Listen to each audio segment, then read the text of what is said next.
Southcentral Alaska has seen many landslides over the years, and recently at least one has plunged into the water, triggering a large tsunami. It was in Icy Bay's Ton Fjord. I mean, it was just a beautiful, mountain.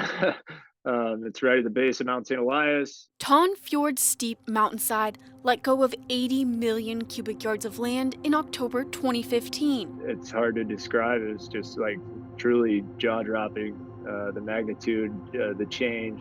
Icy Bay Lodge fishing guide Michael York was inside the lodge when that massive piece of earth fell into the water, creating a tsunami that splashed more than 600 feet up the fjord walls. Nothing, could have survived if there was an eyewitness.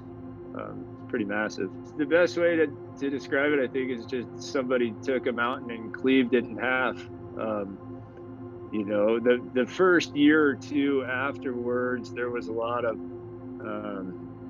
you could smell it, like you could smell the earth. This video from scientists who visited the area about 8 months later shows the scale of destruction.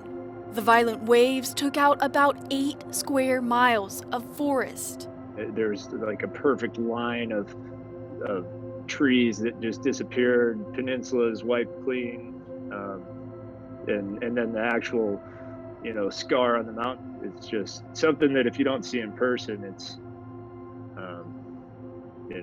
hard to describe. It was like our own little Lituya Bay, I guess. That barely scratches the surface of the 1958 Lituya Bay tsunami's run-up, but it has an interesting story behind it, and it helps build knowledge of landslide triggering tsunamis. While York was inside Icy Bay Lodge when the land fell into the fjord, 2 moose hunters were standing outside. I remember them running in and saying, "Man, there's something going on out here. It's loud." But it had been raining, it was windy, and just the worst southeast weather for like all month. He brushed it off. He didn't think anything of it until months later when a scientist called to ask about the geologic event. And let us know that there had been an event. And I said, "Oh yeah, okay, maybe." But otherwise, we never would have known. York and the hunters may have been the closest people to Mother Nature's show of force, but the Ton Fjord landslide was first discovered by someone outside of Alaska.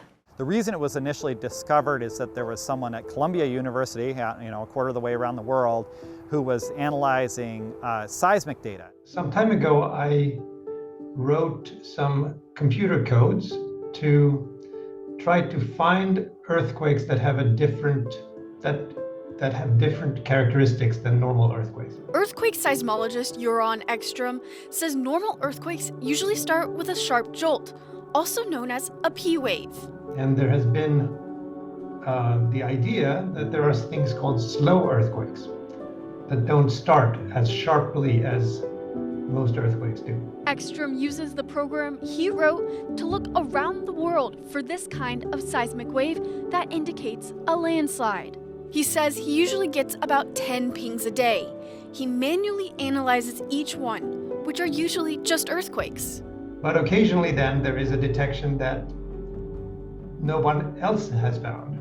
So the Ton Fjord one was unusual in that my detection was big. Ekstrom says it registered as the equivalent of a magnitude 4.9 quake. And he says no agencies that detect earthquakes had a record of it. So he dug deeper into the data. So I was not at all sure of anything. When you only have the seismic data, you can only be so convinced that you're seeing something. So he called in fellow geologist Colin Stark. Initially, we found nothing. And then he started looking at satellite imagery. Stark helps pinpoint where the millions of cubic yards of land slid off the fjord walls and found a nearby tidal gauge. He thought he saw a small signal that could have been like a wave in the ocean. They asked the experts to take high-resolution satellite imagery. We saw initially that this landslide had come down onto the glacier and into the fjord. And then soon thereafter, on the more detailed imagery, it was clear that it had generated this absurd run-up, right, on the other side. And also down Ton Fjord, where these huge